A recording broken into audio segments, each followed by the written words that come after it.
Ne numim Security, numele grupului nostru. Și eu primarul satului Osim, da? O mână de copii activi, care am vrea să rezolvăm problemele oficești de la noi din sat. Și din mai multe alegeri, împreună, votând, am ales o problemă care am vrea să o rezolvăm. Și aceasta este zebra. Am vrea să fie aplasată o zebră la liceul Teoretic Catemiș și la gimnaziu. Și am vrea să vă întreb dumneavoastră dacă puteți spuneți cum s-a făcut, cât a costat zebra care a fost făcută mai înainte. Aceste devizul de cheltuieli îl fac specialiștii abilitați.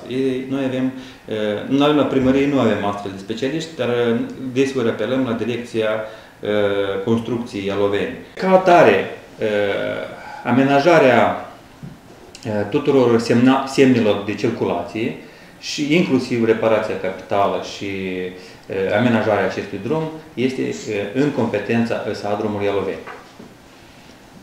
Asta nu înseamnă că noi, luați loc, stați în picioare. Asta nu înseamnă că noi, administrația publică locală, nu avem nicio atribuție sau nici nu vrem să avem o atribuție față de acest sau o abordare față de acest drum.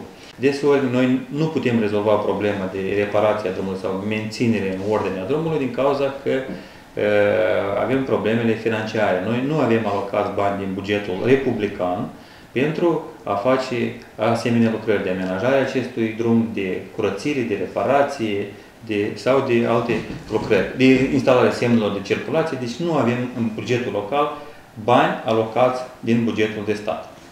Da.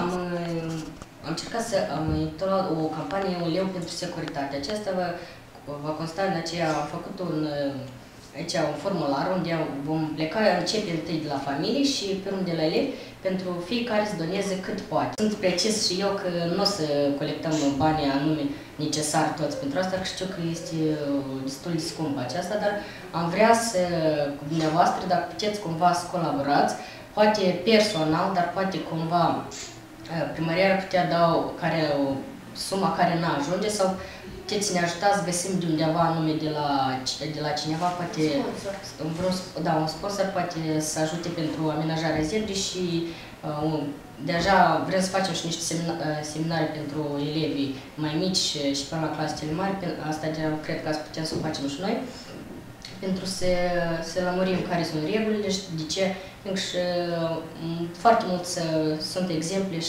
și la noi și aici, când sună recreație, elevii fug pe drum și prin mașinile și asta și este caz concret când a fost la Văsiei la noi accidentul acela și de ce am pus în primul rând să încercăm să facem aceasta.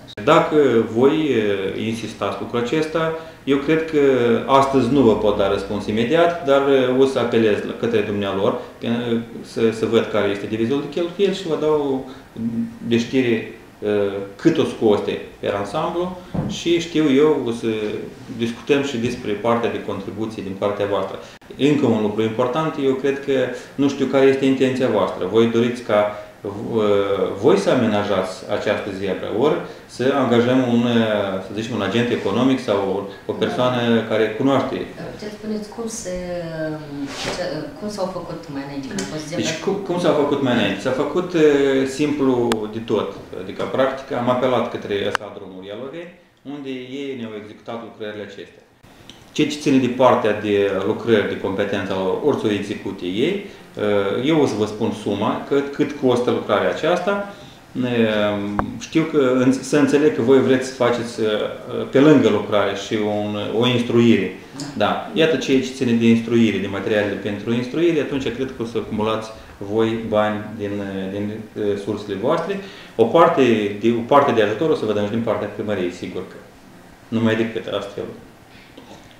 Eu salut chestia asta și susțin inițiativa voastră. Tot timpul m-am străduit, adică inițiativele care vin de la locuitori, de la cetățeni și mai ales de la viitorii cetățeni ai satului Văsieni și gospodari. Le salut aceste chestii și sunt dispus să facem o conlucrare și un lucru bun pentru voi și pentru sat.